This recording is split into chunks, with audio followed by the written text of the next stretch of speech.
I uninvited my family after they tried to make my wedding about my sister. So here's what happened. My mom told me I should cancel my wedding, not because of money issues or drama with my fiancé, but for the sake of my golden child half-sister's feelings.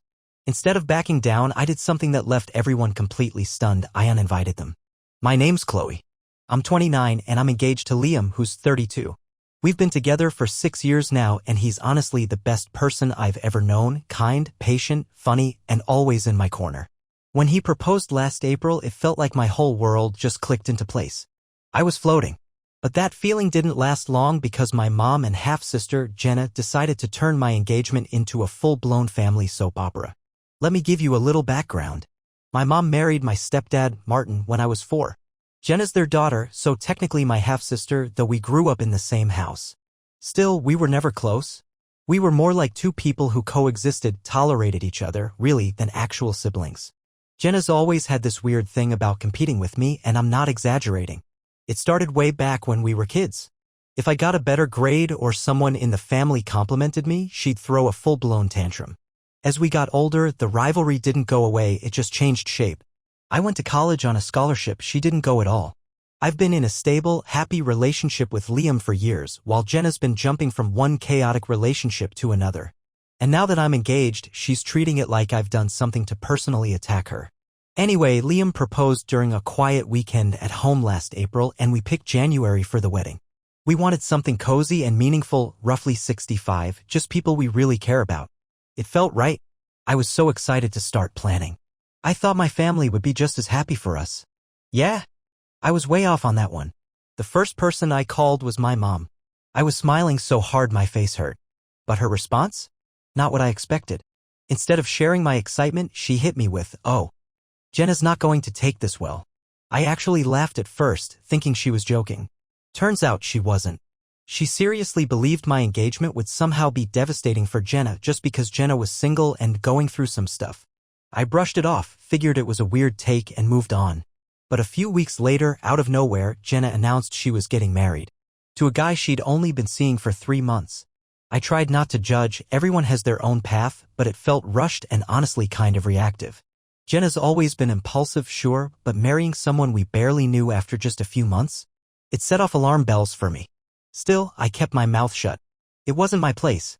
It was her life, her decision. Fast forward to August, and boom, Jenna's marriage imploded just as fast as it started. Her new husband, Eric, cheated on her. With her best friend, no less. 1 month in, and she was already filing for divorce. It was messy and painful, and I genuinely felt awful for her. I tried reaching out to offer support, but she kept pushing me away. Every time I tried to check in, I got nothing but cold replies or complete silence. It started to feel like she was angry at me for some reason, and I couldn't figure out why. Then it finally clicked. Jenna didn't want comfort. She wanted someone to blame. And that someone, apparently, was me. From what I've gathered, she thought my engagement somehow triggered her decision to rush into marriage, like I was challenging her and she had to win. So when her marriage fell apart, instead of looking at her own choices, she turned her frustration toward me. By fall, things were tense. Jenna and I hadn't spoken since the divorce, and my mom was acting strange.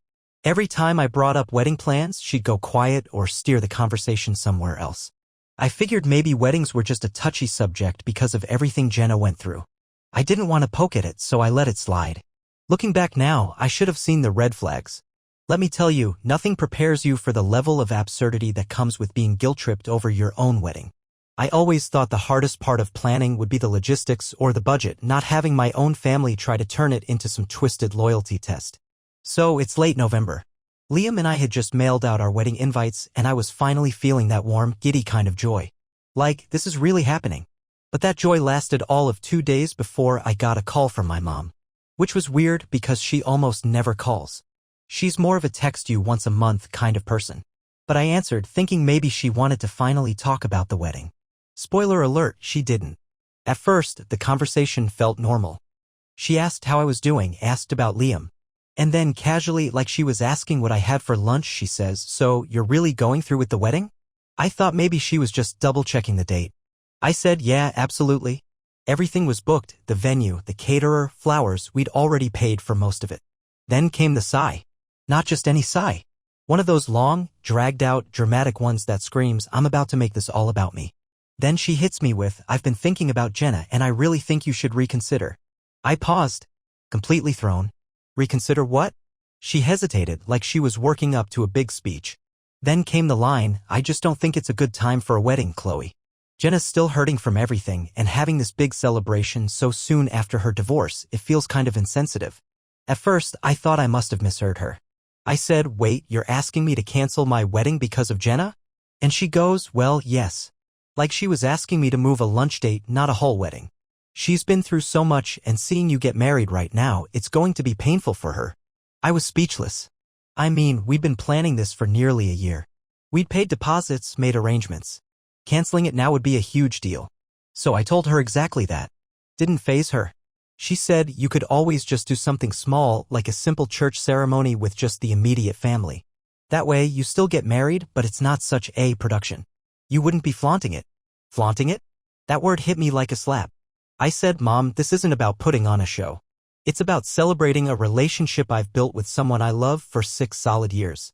This is our moment." She let out another heavy sigh, even louder this time. Then came the dagger. "I just think if you really loved your sister, you'd do this for her. She needs time to heal. A big wedding's only going to make things worse." By this point, I was absolutely boiling inside, but I did my best to keep my voice level. I said, "Mom, I understand Jenna's going through a tough time, I really do. But this wedding? It's not about her. Liam and I have been planning this for months. It's not fair to ask us to toss it all aside because of decisions she made." She did not take that well. "Decisions, Chloe? Really?" She snapped. "You think she chose to be cheated on? You think she wanted her life to fall apart?" And that's when I made the mistake of replying, "No, but she did choose to marry someone she barely knew after 3 months. Yeah, that was the wrong thing to say." She absolutely blew up. Called me heartless. Selfish. Said I clearly had no empathy. Then came the old classic, "I thought I raised you better than this." At that point, I'd hit my limit. I said, "Mom, I'm not canceling my wedding. This conversation is over," and hung up the phone, hands shaking from how furious I was. I immediately called Liam to vent and fill him in. He was just as stunned as I was. Who the hell asks their daughter to cancel her wedding because someone else's marriage didn't work out? He said. Exactly. I couldn't believe this was even happening. Unfortunately, that wasn't the end of it. Not even close. Over the next few weeks, my mom kicked her guilt trip campaign into overdrive. Every couple of days, she'd call me, spinning the same loop. "Jenna's still hurting, you're being insensitive, why not have a smaller wedding?" Over and over. Like a broken record. And then she crossed a whole new line. She called Liam. Tried to butter him up first. "You're such a kind, thoughtful guy, Liam. I know you'll understand why it's important to do this for Jenna." Thankfully, he didn't entertain that nonsense for a second. He shut it down immediately, told her we were sticking to the plan and that was final. But then Jenna herself decided to jump in. She started texting me with these passive-aggressive jabs. Stuff like, "Must be nice to have everything fall into place for you. And don't you think it's a little soon for such a big celebration?" She even had the nerve to question our date. "January's kind of a weird time for a wedding. Are you sure you didn't pick it just to rub it in?" I couldn't believe the audacity. At first, I tried to ignore her, hoping she'd cool off, but instead, she ramped it up. She started calling me, leaving these long, guilt-laced voicemails, saying things like, "It's just so hard to even think about weddings right now," and how my insensitivity was making her healing so much harder.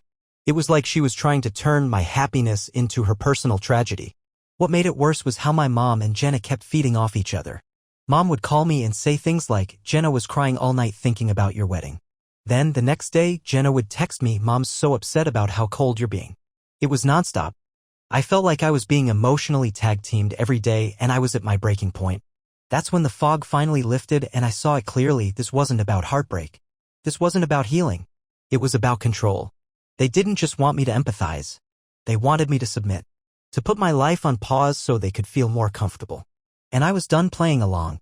By the time December rolled around, things had spiraled completely out of control. Jenna wasn't content with sulking quietly or tossing out snide texts anymore. Now she was actively trash-talking me to anyone who'd listen. It started small. My cousin Tessa, bless her for always keeping it real, called me up and said, "Just so you know, Jenna's been reaching out to family. She's telling people you're flaunting your wedding to humiliate her." Seriously? Jenna even claimed I purposely chose January, knowing it would be too soon after her divorce for her to handle. I mean, how was I supposed to predict her marriage would crash and burn months after I got engaged? Logic clearly wasn't part of the equation anymore. Her stories kept getting more dramatic. Tessa told me Jenna had been saying things like, "Chloe always thinks she's better than me. She's just rubbing her perfect little life in my face because she knows I'm falling apart." And the most frustrating part? Some of the family actually believed her. My mom, of course, was leading the charge. She started calling me almost every single day. "Jenna's still fragile," she'd say. "She cried all night after seeing your invitation. Please, Chloe, you don't need a big wedding. Just do something simple." I stood firm every time. But emotionally, I was exhausted. It felt like I was climbing uphill just to defend celebrating my own relationship. Then came Christmas. Liam and I were invited to a family dinner at my aunt's place. I thought it might be a nice way to relax a bit, reconnect with people, forget the drama for a night. Bad idea. Jenna and my mom were there, should have known that meant trouble. From the moment we arrived, the vibe was tense. Jenna barely said 2 words to me. And every time I brought up the wedding in casual conversation, like chatting with my aunt about flower arrangements, Jenna would let out these loud sighs or roll her eyes like a teenager being told to do chores. At one point, she even muttered, not so quietly, "Must be nice to throw money around on a party when some of us are just trying to keep our lives together." I ignored it, trying to stay classy, but it was clear she was poking for a fight. Eventually, the conversation moved on and I started to let my guard down. Until Jenna suddenly burst into tears in the middle of the living room. I mean full-on sobbing, head in her hands, shaking, muttering, "I can't believe how cruel people can be." Everyone froze. My aunt rushed over, trying to comfort her, asking what was wrong. And Jenna launched into her little monologue. "It's just so hard," she sobbed. "I've been through so much this year, and now I have to sit here and listen to CLO go on and on about her perfect wedding like none of it matters. She knows how much I'm hurting, and she just doesn't care." Right on cue, my mom jumped in, rubbing Jenna's back, giving me this disappointed glare. "She's right, Chloe. You need to be more considerate. You have no idea what she's been through." And that's when I snapped. I had been biting my tongue for weeks, months even, but this time I couldn't hold it in anymore. I looked around the room, then looked straight at my mom and said as calmly as I could, "This wedding has nothing to do with Jenna." I looked around that room and said, steady but firm, "Liam and I have been planning this wedding for a year. If Jenna's upset, that's not on me. Maybe she should start taking responsibility for jumping into a bad marriage instead of blaming me for how things turned out." You could have heard a pin drop. The whole room just went silent. My aunt looked like she wanted to melt right into the couch cushions. Jenna's teary act flipped to rage in a split second. "How dare you," she snapped. "You don't know what it's like to have your life fall apart. Everything's just been handed to you, your scholarship, your boyfriend, your perfect little life. You've never had to struggle." I stood up, shaking. My voice cracked, but I didn't hold back. "You're right, Jenna," I said. "I don't know what it's like to have my life fall apart because I don't make impulsive choices just to one-up other people. Maybe if you spent more time working on yourself and less time being bitter, you wouldn't be in this mess." That was it. Liam reached for my hand, stood up, and said, "We're leaving." I didn't argue. I was done. The drive home was quiet at first. My head was spinning, replaying everything over and over. Part of me wondered, had I gone too far? Was I too harsh? But the more I thought about it, the more I realized I was done being a punching bag. Jenna had been pushing me for weeks, turning every moment into a guilt trip. I had every right to defend myself. This wedding was supposed to be a celebration, not a stage for her pity party. What really stayed with me, though, was how quickly my mom jumped to Jenna's side. Not once did she stop to consider what this was doing to me. Not once did she acknowledge how much stress they were dumping on me. It was crystal clear she had picked her favorite. And it wasn't me. The next day, I got a text from Mom. "You owe your sister an apology for what you said last night. She's been through so much and you were unnecessarily cruel." I didn't respond. I was done saying sorry for things I didn't do. It was clear at that point, Jenna wasn't going to let go and Mom wasn't going to stop enabling her. I didn't know what stunt they'd pull next, but I knew I had to prepare for it. Update 1. Hey again, thanks so much for all your kind words and advice on my last post. It meant more than you know. After the disaster that was Christmas dinner, I finally realized something. This wasn't going to stop on its own. Mom and Jenna weren't just being difficult, they were actively trying to sabotage my joy.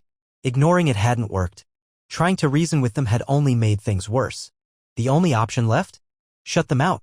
2 days after that dinner, I sat down with Liam and told him everything I was feeling. "I think I need to uninvite them," I said, throat tight. "If they show up, they're just going to stir up more drama." Liam didn't hesitate. "I've been thinking the same thing. It sucks, but this is your day. Our day. You deserve to enjoy it without worrying about what they'll pull next. Hearing that out loud, his support, it helped. But the weight of what I was about to do still hit hard. It wasn't just about uninviting my mom and sister. It was the ripple effect. The backlash. The rest of the family. Still, I knew in my gut it had to be done. So, I drafted an email. I kept it short, clear, and to the point. No dramatic language. No drawn-out explanations. I said their behavior over the past few months, spreading rumors, guilt-tripping, making everything about them, had made it clear they weren't supporting me or this wedding. I told them the stress they'd caused had pushed me to make this decision. And for my own peace of mind, they were no longer invited. Then I hit send. And instantly, I felt lighter, like I could finally breathe. Of course, it didn't take long before the responses started rolling in. Mom was first. Her email was a masterpiece of melodrama. She called me cold. Said I was tearing the family apart. Lines like, "I never thought my own daughter would betray me like this, and you're choosing a man over your own blood." She even dragged my dad into it, saying he'd be disappointed in me if he were alive. Classic guilt trip. I didn't respond. Next came Jenna. Her email was exactly what I expected, all anger, all self-pity. She accused me of being jealous, still not sure of what exactly. She claimed I was punishing her for being honest about her feelings. And she ended it with, "You'll regret this when you realize you've destroyed this family." Didn't reply to her either. But the backlash didn't stop there. Over the next few days, I started getting texts and calls from relatives, most of them the ones already caught in Mom and Jenna's drama net. One uncle called me immature and told me to just suck it up for the sake of family unity. A cousin I haven't spoken to in over a year left me a voicemail saying, "I can't believe you'd do this to your own mother."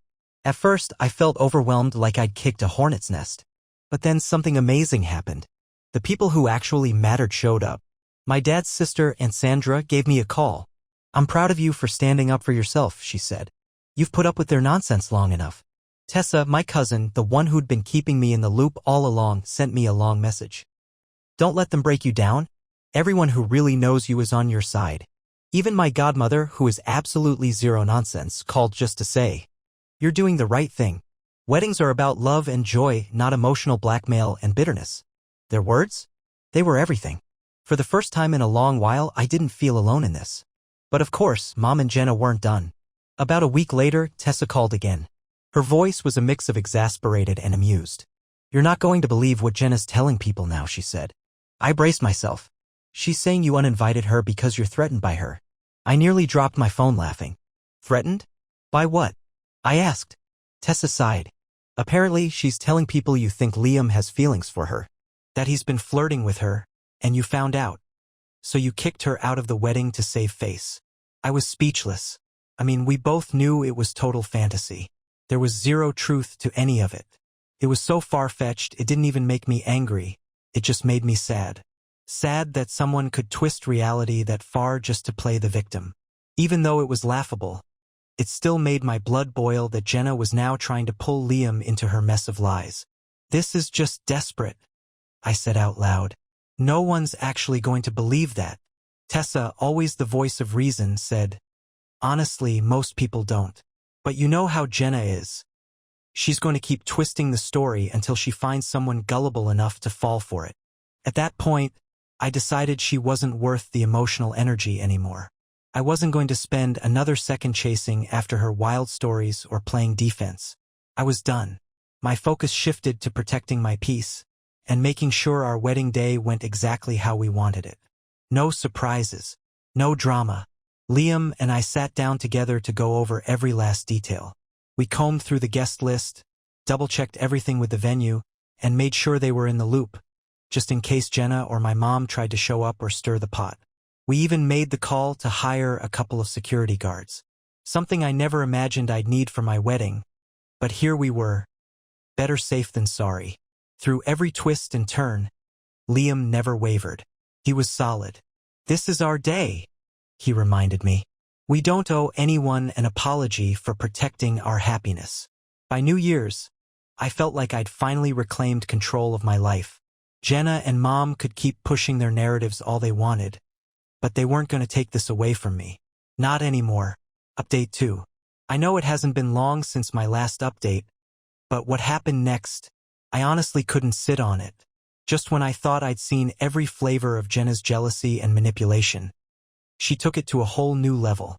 This one left me completely floored, and honestly kind of disgusted. It started with a weird text. Liam and I were sitting on the couch, just relaxing after another long day of tying up loose ends before the wedding.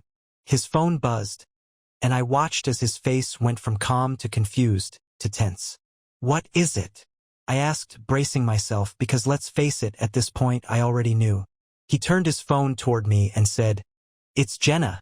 The message read, "Hey Liam, I really need someone to talk to. I know you probably think I'm a terrible person right now, but I'm really struggling and I feel like you're the only one who understands. Can we meet up?" First, I was speechless. I mean, if you take it at face value, it might seem innocent.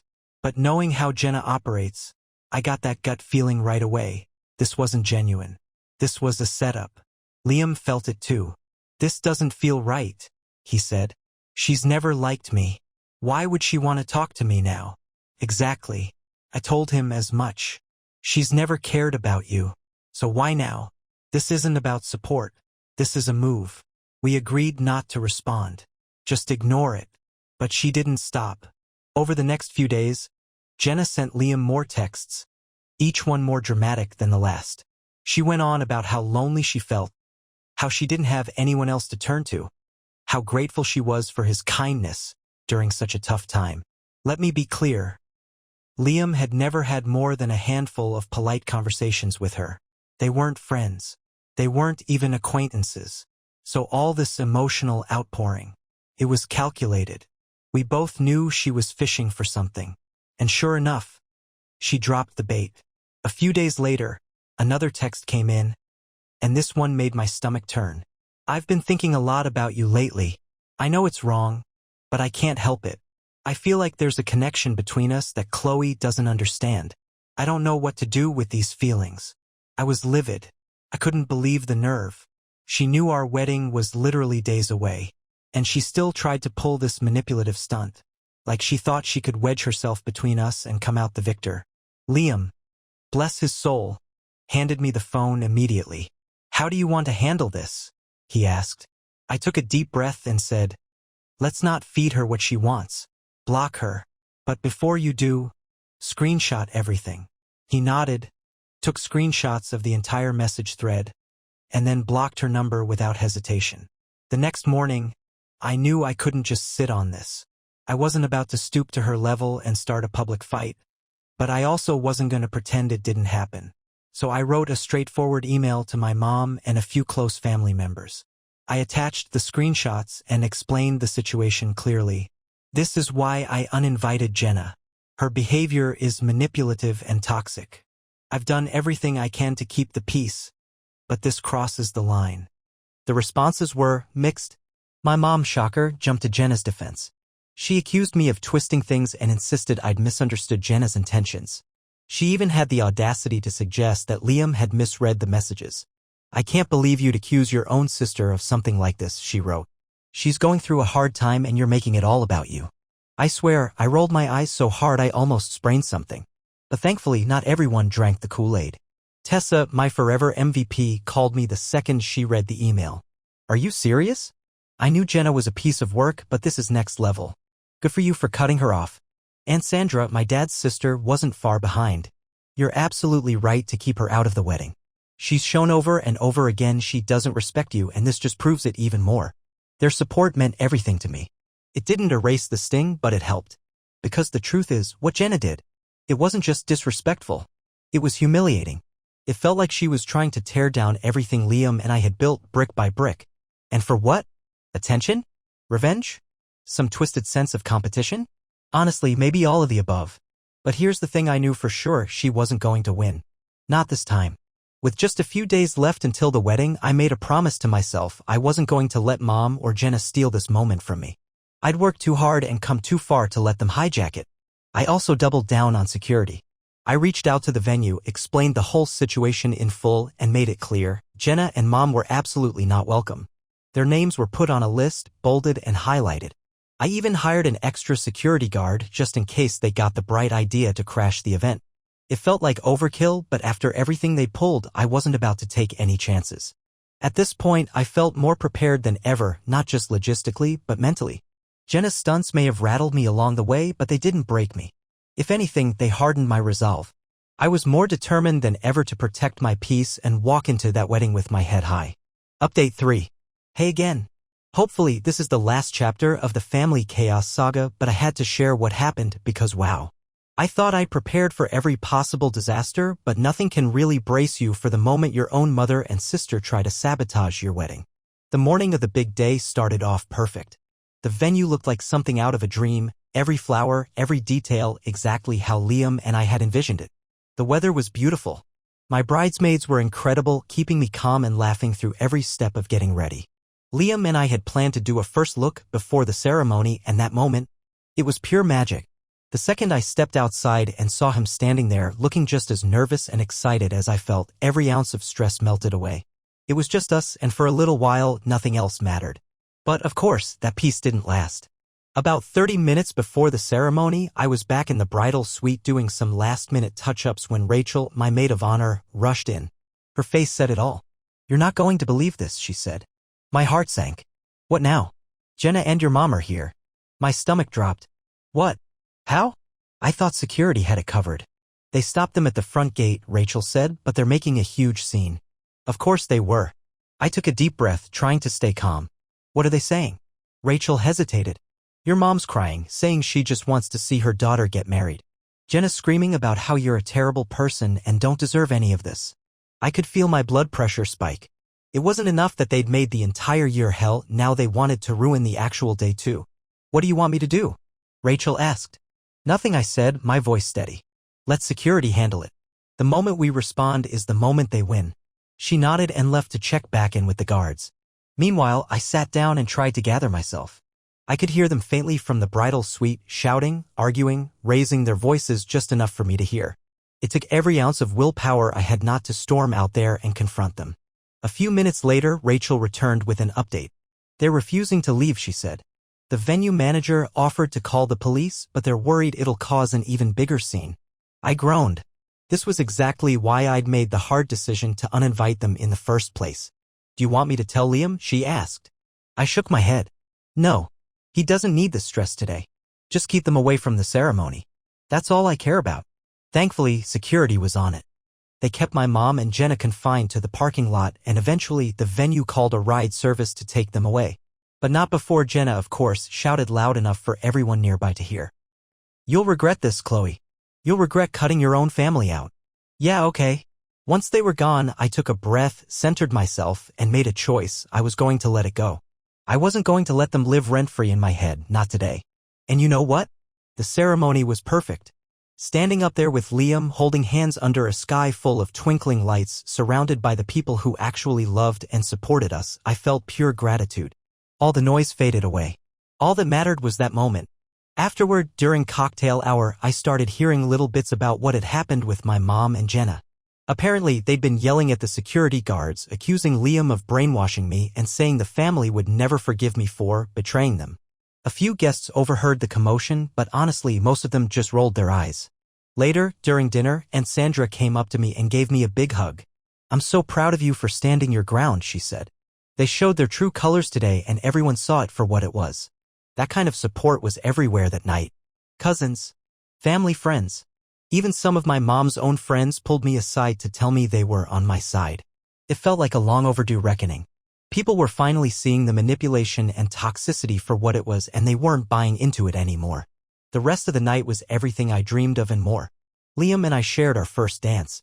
My maid of honor gave the perfect toast, funny, sweet, and totally us. My dad's best friend, who's basically like an uncle to me, told this hilarious story about catching Liam sneaking out of a family barbecue once with an entire plate of ribs tucked under his jacket. By the end of the night, I felt lighter than I had in months. Jenna and my mom didn't win. Not even close.